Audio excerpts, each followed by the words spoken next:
నువ్వు పోషిస్తున్నావు. ఎలా తెచ్చావు, ఎక్కడి నుంచి తెచ్చావు మాకు అనవసరం. నువ్వు తెచ్చావు, మేము అనుభవిస్తాం. నువ్వు ఎలా తెచ్చావన్న దానికి ఫలితాన్ని నువ్వు అనుభవిస్తావు. అందులో వాటా మేమేం పుచ్చుకోమన్నారు. చాలా బాధ కలిగింది. ఇన్నాళ్ళు ఇన్ని తప్పు పనులు చేశాను, ఇప్పుడు ఈ ఫలితం పుచ్చుకునేవాడు ఎవరూ లేరు, నేనే అనుభవించాలి ఈ ఫలితాన్ని. ఈ మాట చాలా క్లేశంగా అనిపించింది. ఇప్పుడు ఎవరు నన్ను రక్షిస్తారనుకున్నాడు. చేసినటువంటి పాపములు నివృత్తి కావాలి. అది ఆ సమయంలో ఆయనకున్న కోరిక రామాయణం రాయడం కాదు. ఆయన ఇంత పాపం నేను మూట కట్టేసుకున్నాను, దీన్ని వాటా వేసుకునేవాడు లేడు, కాబట్టి ఈ పాపం నాకు ఎలా పోతుంది, ఈ బెంగ పట్టుకుంది. పరుగు పరుగున మళ్ళీ ఋషుల దగ్గరికి వచ్చాడు. ఋషుల దగ్గరికి వస్తే వచ్చి పశ్చాత్తాపంతో కన్నీరు కార్చి నా పాపములు పోయేటటువంటి మార్గాన్ని ఉపదేశం చేయమని అడిగాడు. అడిగితే ఋషులు అన్నారు, అత్రి మహర్షి వంక తిరిగి, ఆధ్యాత్మిక ఆదిభౌతిక ఆదిదైవికం అనేటటువంటి తాపములకు అతీతమై త్రిగుణాతీతుడవై ఉండేటటువంటి వాడివి కదా మహానుభావ, నీ మాటల వల్ల కదా ఇంత మారేడు ఒక దారి దొంగగా ఉన్న బ్రాహ్మణుడు, అందుచేత నువ్వే వారికి ఏదైనా ఉపదేశం చెయ్యవలసింది అన్నారు. స్కందపురాణంలో చెప్పిన విషయం వాల్మీకి మహర్షికి లేదా అగ్నిశర్మకి ఆ రోజున అత్రి మహర్షి ఏ నామమును ఉపదేశము చేయలేదు, కేవలము ఒక ధ్యానమును మాత్రమే ఇచ్చారు. నువ్వు అంతర్ముఖుడవై జ్ఞానమును పొందవలసింది, ధ్యానము చేయవలసింది అని చెప్పారు. ఆయన ధ్యానమునందు నిమగ్నుడయ్యాడు. ఈ మాట చాలా మీరు జాగ్రత్తగా గుర్తుపెట్టుకోవాలి. బాహ్య ప్రపంచంలో ఉండేటటువంటి విషయముల పట్ల అనురక్తి కలిగితే ఇంద్రియాలు విచ్చలవిడిగా తిరుగుతాయి. ఎప్పుడైతే ఇంద్రియాలు వెనక్కి తిరిగి ఒక లక్ష్యం మీద ఏకోన్ముఖమైపోయాయో అప్పుడు ధ్యాన నిమగ్నుడై ఉండిపోయాడు. ఋషులు వెళ్ళిపోయారు. 13 సంవత్సరాలు అయిపోయిన తర్వాత ఋషులు అదే బాటలో తిరిగి వస్తున్నారు. ఇంద్రియములన్నీ వెనక్కి తిరిగి ఒక లక్ష్యము మీద నిలబడిపోయి ధ్యానమగ్నుడై కూర్చుండిపోయినటువంటి అగ్నిశర్మ ఒంటి మీద పుట్టలు పట్టేశావు. ఆ పుట్టలలోంచి విశేషమైనటువంటి తేజస్సు వెదజల్లుతోంది. ఆ తేజస్సు బయటికి వస్తుంటే చూశారు ఋషులు. చూసి చాలా ఆశ్చర్యపోయారు. ఏమిరా ఇది, మనం ఇంతకుముందు ఎప్పుడో ఇటుగా వెళ్ళిపోతూ ఇతనికి ఉపదేశం చేసి వెళ్ళాం, నువ్వు ధ్యానములో ఉండవలసింది అని. ఆ వ్యక్తే ఇందులో ఉన్నాడు. ఇవాళ ఎటువంటి స్థితిని పొందాడంటే అసలు బాహ్య ప్రపంచంతో సంబంధం లేదు. అంతగా ఇంద్రియాలన్నీ ఏకోన్ముఖం అయిపోయాయి. కేవలం ఒక లక్ష్య సిద్ధి కోసమని బయట పుట్టలు పట్టినా తెలియనటువంటి స్థితిలో ఉన్నాడు అని వాళ్ళు ఆశ్చర్యపోయి ఋషులు అందులో ఉన్నటువంటి వ్యక్తిని పిలిచారు. వాళ్ళు ఏమని, వాల్మీకి రితితే నామా భువిఖ్యాతం భవిష్యతి అన్నారు. ఇక మీదట మేము చెప్పినటువంటి ధ్యానమునందు మగ్నుడవై మీద పట్టినటువంటి పుట్టలను కూడా గుర్తెరగక ధ్యానము చేసిన వాడివి కనుక నిన్ను వాల్మీకి అని పిలుస్తారు. నువ్వు పుట్టలోంచి పైకి రా అని పిలిచారు. ఇది పౌరుషనామమైంది.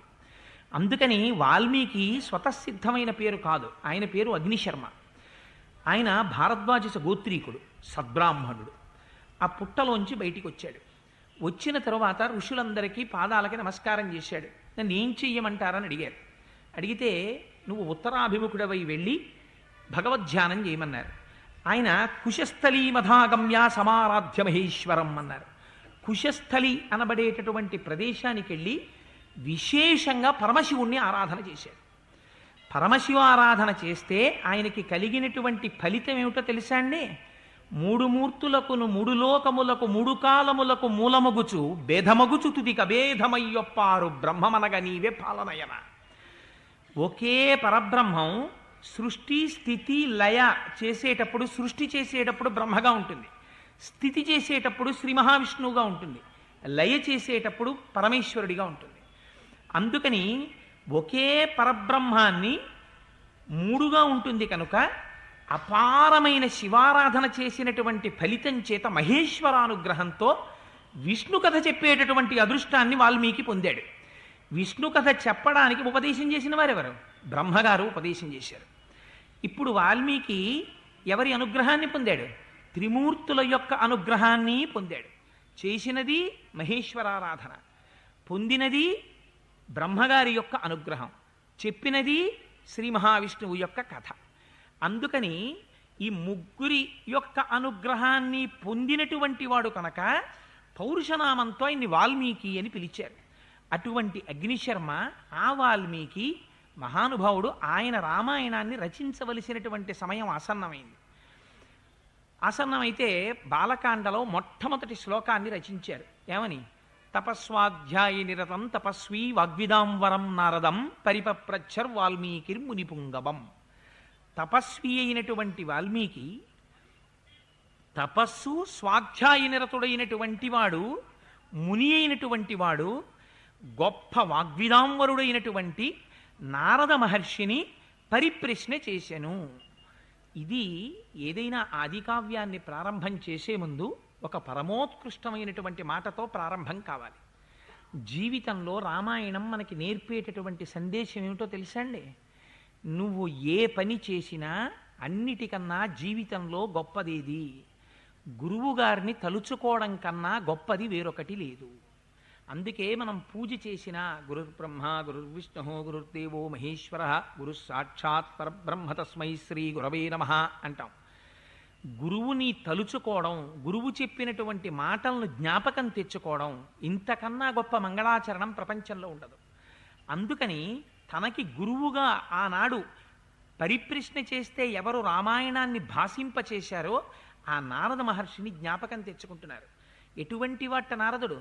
నారదుడంటే మహానుభావుడైన గురించి తపస్సు కలిగిన వాడు, స్వాధ్యాయ నిరతుడు.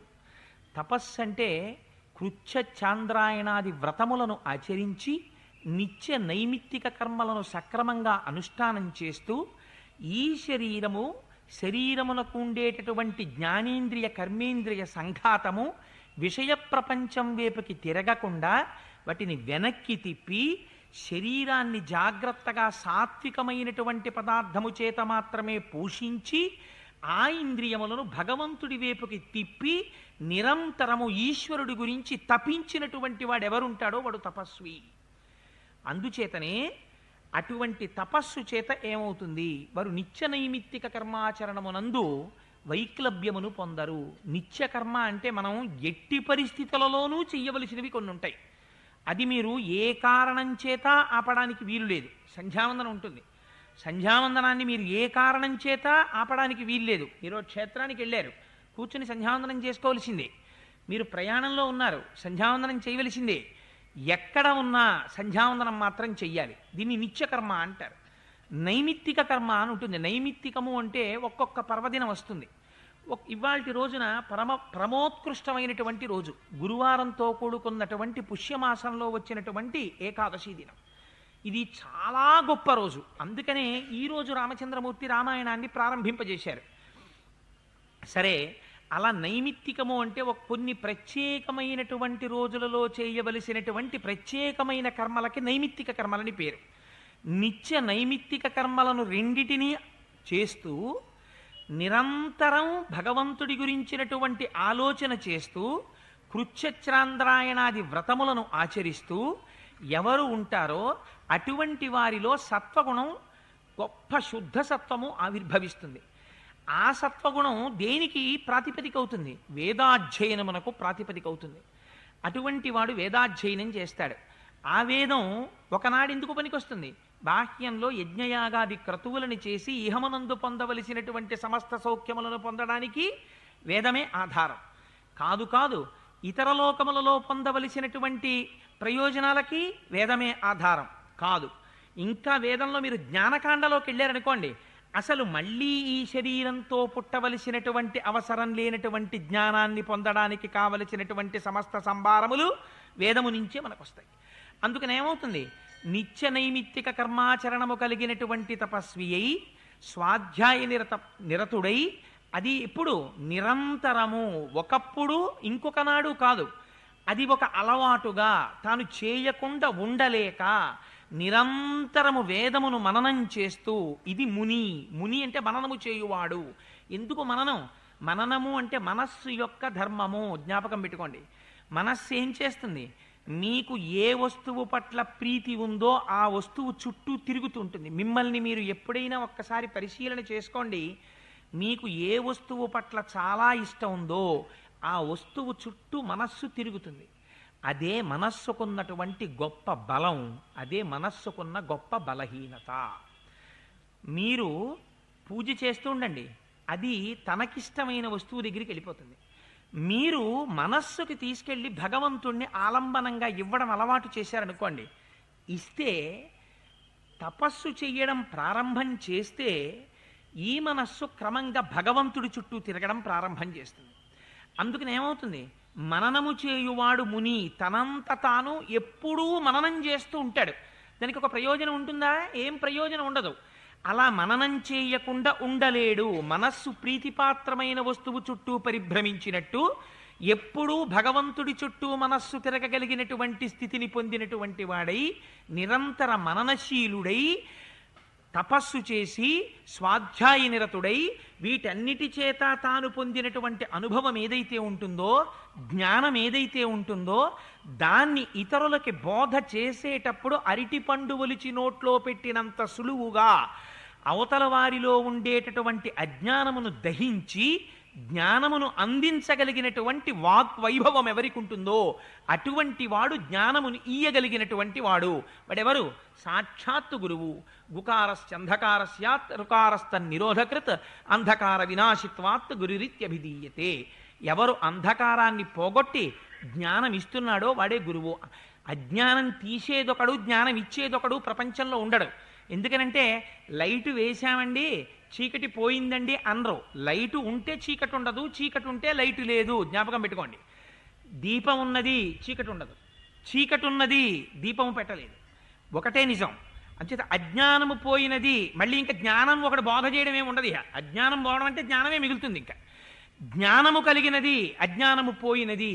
అందుకని ఏమవుతుంది, ఏ మహాపురుషుడి యొక్క దర్శనం చేత తనలో ఉండేటటువంటి అజ్ఞానము పటాపంచలైపోతుందో అటువంటి గురువుకి నారదుడని పేరు. అందుకని నారం దదాతి ఇది నారదః. ఎవరు జ్ఞానమును ఇస్తాడో ఆయన నారదుడు, ఎవరు అజ్ఞానమును ఖండిస్తాడో ఆయన నారదుడు. అటువంటి నారదుణ్ణి ప్రశ్న వేశారు ఎవరు? వాల్మీకి మహర్షి. అడగడానికి ఈయనకున్న అధికారం ఏమిటి? ముందు తన అధికారం చూసుకోవాలి. ఎప్పుడు పడితే అప్పుడు ఎవరిని పడితే వారిని ప్రశ్న వేయడానికి వీల్లేదు. ముందు తను కొంత అధికారాన్ని పొందాలి. ఆయన తపస్సు చేశాడు, వాల్మీకి అయ్యాడు. గతంలో పూర్వనామం అగ్నిశర్మ, ఇప్పుడైన నామం వాల్మీకి. ఎందుకని? కొన్ని సంవత్సరముల పాటు తపించాడు. ఇప్పుడు శిష్యుడిగా యోగ్యతని పొందాడు. ఇప్పుడు వెళ్ళి ఎటువంటి ప్రశ్న వేస్తున్నాడు? పరిప్రశ్నేన సేవయా. భగవద్గీతలో చెప్తారు, తద్విద్ధి ప్రణిపాతేన పరిప్రశ్నేన సేవయా. గురువుల దగ్గరికి వెళ్ళి ప్రశ్న వేసేటప్పుడు ఎలా పడితే అలా వెళ్ళి ప్రశ్న వేయడానికి వీల్లేదు. వారి దగ్గరికి వెళ్ళి ప్రణిపాతం చేసి భూమి మీద సాష్టాంగ నమస్కారం చేసి, అయ్యా నేను తెలుసుకోవడానికి అర్హత కలిగిన వాడను అని మీరు అనుకుంటే, మీరు నాకు కృప చెయ్యాలి అని అనుకుంటే, నాకు ఈ విషయంలో ఈ సందేహమును తీర్చవలసినది అని పరిప్రశ్న చెయ్యాలి. అందుకని పరిప్రశ్న చేస్తున్నాడు ఇవాళ వాల్మీకి మహర్షి. దేని గురించి అడుగుతున్నారు? అటువంటి నారద మహర్షి వస్తే ఇతర విషయాల గురించి ఎందుకు ప్రస్తావన చేస్తారు? దేని గురించి తెలుసుకోవాలో దాని గురించి అడుగుతున్నారు. దేని గురించి తెలుసుకుంటారు అటువంటి గురువు వచ్చినప్పుడు? పరబ్రహ్మమును గురించి ప్రశ్న చెయ్యాలి. ఒక గమ్మత్తైనటువంటి ప్రశ్నని ఇవాళ వాల్మీకి మహర్షి అడుగుతున్నారు నారదుణ్ణి. అందుకని వాగ్విదాంవరం. అడిగినటువంటి వాడు అడిగాడు, చెప్పగలిగినటువంటి వాడో గొప్ప సమర్థుడు. తన వాక్కుల చేత అడిగిన ప్రశ్నకి జవాబును చెప్పగలిగినటువంటి సమర్థుడైన వాడు కనుక, శిష్యుడిలో ఉన్నటువంటి సందేహాన్ని పటాపంచలు చేయగలిగినటువంటి వాగ్వైభవం ఉన్నవాడు కనుక, ఆనాడు నారద మహర్షిని వాల్మీకి మహర్షి ఒక ప్రశ్న వేశారు. కోన్వస్మిన్ సాంప్రదంలోకే గుణవాన్ కస్య వీర్యవాన్ ధర్మజ్ఞశ్చ కృతజ్ఞశ్చ సత్యవాక్యో దృఢవ్రతః చారిత్రేణ చ కోయుక్తః సర్వభూతేషు కోహితః విద్వాన్ కః కస్సమర్థశ్చ కస్యైక ప్రియదర్శనః ఆత్మవాన్ కో జితక్రోధో ద్యుతిమాన్ కో ననసూయకః కస్య బిభ్యతి దేవాశ్చ జాత రోషస్య సంయుగే అని అడిగారు. స్వామి, నాకు ఒక్క ప్రశ్న ఉంది, మీరు దానికి కృప చేసి జవాబు ఇవ్వవలసింది అన్నారు. కోన్వస్మిన్ సంప్రదంలోకి. ఎంత గొప్ప మాట అడిగారో చూడండి. 16 గుణములు కలిగినటువంటి ఒక వ్యక్తి తెలియాలి నాకు. ఆ వ్యక్తి ఎప్పుడున్నవాడై ఉండాలి? ఎప్పుడో వామనావతారంలో వామనమూర్తికి ఉందండి, నరసింహావతారంలో నరసింహమూర్తికి ఉందండి, లేకపోతే ఫలానా అవతారంలో ఫలానా వారికి ఉందండి, అది కుదరదు. కోన్వస్మిన్ సంప్రదంలోకే, ఈ లోకములో ఇప్పుడే ఇక్కడే ఈ సమయమునందే ఉన్నవాడై ఉండాలి. నేను చూడడానికి అవకాశం ఉన్నవాడై ఉండాలి. ఈ కాలములో అంటే వాల్మీకి మహర్షి ప్రశ్న వేసినటువంటి సమయంలో ఉన్నటువంటి వ్యక్తి అయి ఉండాలి. కోన్వస్మిన్ సంప్రదంలోకే గుణవాన్, ఆయన గుణములు కలిగినటువంటి వాడై ఉండాలి. కశ్య వీర్యవాన్, వీర్యవాన్ అంటే అపారమైనటువంటి పరాక్రమము కలిగినటువంటి వాడై ఉండాలి. ఎటువంటి పరాక్రమం? పరాక్రమం అంటే తనని తాను రక్షించుకుంటూ శత్రువులు ఎంతమంది లెక్కకి అందనంతమంది శత్రువులు వచ్చి ఎదురు నిలబడినా అందరినీ చీల్చి చెండాడగలిగినటువంటి పరాక్రమము వైభవము ఎవరి దగ్గర ఉంటుందో వాణ్ణి వీర్యవాన్ అని పిలుస్తారు. 14,000 మంది రాక్షసులు ఒక పక్క నిలబడ్డారు, రామచంద్రమూర్తి ఒక్కరు ఒక పక్క నిలబడ్డారు. దాశరథీశతకంలో గోపరాజు గారు అంటారు, బండన భీముడు అర్థజన బాంధవుడు ఉజ్వల బాణతూణ కోదండ కళాప్రచండ భుజతాండవ కీర్తికి రామమూర్తికిన్ రెండవ సాటి దైవమిక లేడనుచున్ గడకట్టి భేరికా డండ డడాండ డాండ నినదంబుల జండము నిండమత్త వేదండము నెక్కి చాటెదను దశరథీ కరుణాపయోనిధి అంటారు. మీరు ఈ ప్రశ్న వేసేటప్పుడు ఒక విషయాన్ని జ్ఞాపకం పెట్టుకోండి. మీ మనస్సులో రామచంద్రమూర్తి భగవానుడు అన్న అభిప్రాయాన్ని కొంచెం సేపు పక్కన పెట్టి ఆలోచించండి. ఆయన అడుగుతున్నది ఒక మనుష్యుడి గురించి అడుగుతున్నారు వాల్మీకి మహర్షి. ఒక మనుష్యుడై ఉండాలి. ఆయన గుణవాన్, గుణములతో కూడినటువంటి వాడై ఉండాలి. వీర్యవాన్, చేతిలో కోదండం పట్టుకోవాలి. శ్రీ మహావిష్ణువు సుదర్శన చక్రాన్ని ప్రయోగించినట్టు అలవోకగా సుదర్శన చక్రాన్ని ప్రయోగించి రాక్షస సంహారం చేసేటటువంటి వాడు కాకూడదు. తాను కూడా అలిసిపోవాలి. తన మీద కూడా బాణములు వచ్చి పడాలి. తన వక్షస్థలమునకు కట్టుకున్నటువంటి కవచము కూడా పిట్లిపోవాలి. తన ఒంటికి బాణములు తగిలి నెత్తురు ఏరుగా పారాలి. అవసరమైతే భూమి మీద పడిపోవాలి. ఇంత జరిగినా లక్ష్య పెట్టకుండా శత్రువుల్ని కొట్టగలగాలి. తన కార్యాన్ని సాధించుకోగలగాలి. చేతిలో కోదండముండగా ఎదురుగుండా ఉన్నటువంటి శత్రువుల సంఖ్యతో నిమిత్తం లేదు. దీపం మీద పడినటువంటి దీపపు పురుగుల్ని కాల్చినటువంటి దీపంలా శత్రువుల్ని తుదముట్టించగలిగినటువంటి అప్రమేయమైనటువంటి పరాక్రమం ఉన్నవాడై ఉండాలి. అటువంటి వాడున్నాడా? ఇది వీర్యవాన్. గుణములున్నవాడున్నాడా? కళ్యాణ గుణములున్నవాడు వీర్యవాన్. కోన్వస్మిన్ సాంప్రదంలోకే గుణవాన్ కశ్య వీర్యవాన్ ధర్మజ్ఞశ్చ. అపారమైనటువంటి పరాక్రమం ఉంది, కానీ ధర్మం పాటించాడు. ఎందుకని? అదే కాలమనందు రావణాసురుడు ఉన్నాడు. ఆయన పౌరుష పరాక్రమాలు కూడా ఏం తక్కువ కావు, కానీ ధర్మం పాటిస్తాడా? పాటించడు. ఇహ సంతో నవాసంతి తతో వా నానువర్తసే తథాహి విపరీతాతే బుద్ధిరాచారవర్జిత అని అడిగింది రామాయణంలో సుందరకాండలో సీతమ్మ తల్లి. వాడికి తెలియదా? తెలుసు కానీ ఆచరించడు. అందుకని ధర్మం అంటే ఏమిటి? శాస్త్ర విరుద్ధము లోక దూష్యం, శాస్త్ర దూష్యము లోక విరుద్ధము కానిది ఏది ఉంటుందో దాన్ని ధర్మం అని పిలుస్తారు. ధర్మజ్ఞశ్చ అన్నారు, చకారం వేశారు. ధర్మము అధర్మము రెండూ తెలిసి ఉండాలి. ఎందుకు తెలిసి ఉండాలి? అధర్మం తెలిస్తే అధర్మాచరణము చేస్తున్నటువంటి వ్యక్తిని దిద్దుబాటు చేయడానికి ప్రయత్నం చేస్తారు. లొంగనప్పుడు నిగ్రహిస్తాడు. నిగ్రహించడానికి పరాక్రమం ఉండాలి. ధర్మం యొక్క స్వరూపం తనకి తెలిసి ఉండాలి. అందుకని ధర్మాధర్మముల యొక్క రెండింటి స్వరూపము తెలుసున్నవాడై ఉండాలి. ఆ ధర్మం గురించి విశేషమైనటువంటి అవగాహన కలిగినటువంటి వాడై ఉండాలి. అటువంటి వాడై ఉన్నాడా ఎవరైనా? అందుకని వీర్యమున్నవాడై ఉండాలి. ధర్మజ్ఞశ్చ కృతజ్ఞశ్చ. ఇంత ధర్మం తెలుసున్నా, ఇంత వీర్యవంతుడైనా చేసిన ఉపకారమును మరిచిపోనివాడై ఉండాలి. చిన్న ఉపకారం ఎవరైనా చేశారా? ఎంతవారండి మీరెంతవారండి అని కృతజ్ఞత ప్రకటించగలగాలి. అందుకే మీకు రామాయణంలో శృంగిబేరపురము అని పేరు దానికి. గుహుడు పరిపాలించినటువంటి నగరానికి. శృంగిబేరపురం అంటే ఏమిటో తెలుసా అండి? దారుణాతి దారుణమైన కృత్యములు చేసేటటువంటి స్థలము అని పేరు. ఎందుకని అంటే శృంగిబేరపురంలో గుహుడు ఏం చేస్తాడంటే లేళ్ళు, జింకలు మొదలైనటువంటి వాటి బొమ్మలు తీసుకొచ్చి పెడతాడు.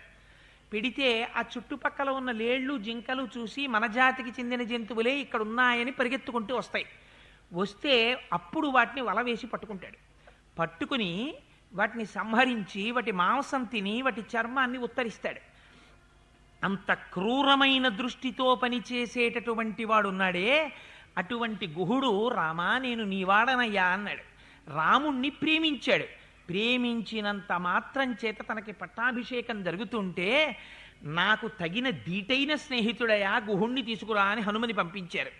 అందుకని కృతజ్ఞశ్చ, చిన్న ఉపకారం చేస్తే మరిచిపోకుండా జ్ఞాపకం పెట్టుకుని ఇంత పరాక్రమం తనకున్నా చిన్న ఉపకారం ఉంటే దాన్ని తలుచుకుని గుర్తుపెట్టుకుని పొంగిపోయేటటువంటి మనస్తత్వం ఉన్నవాడు ఉన్నాడా ఈ ప్రపంచంలో? కోన్వస్మిన్ సాంప్రతంలోకే గుణవాన్ కశ్యవీర్యవాన్ ధర్మజ్ఞశ్చ కృతజ్ఞశ్చ సత్యవాక్యో దృఢవ్రత. సత్యవాక్యో ఎంత కష్టమే రానివ్వండి, తనొక్క అసత్యం చెప్పాడా తప్పుకోవచ్చు, కానీ చెప్పడు. ఎందుకు చెప్పడు? ఇప్పుడు ఈ అసత్యం చెప్తే నేను ఈ కష్టంలోంచి బయట పడిపోవచ్చు, కానీ ఇది కాదు నాకు రక్షణ. నేను ఇప్పుడు సత్యమే చెప్పి కష్టమే వచ్చినా శాశ్వతముగా నన్ను సత్యము రక్షిస్తుంది. ఎందుకని? నువ్వు అసత్యం చెప్తే రక్షింపబడడం నీ కంటి ముందు కనబడుతోంది. సత్యం చెప్పి కష్టం కొని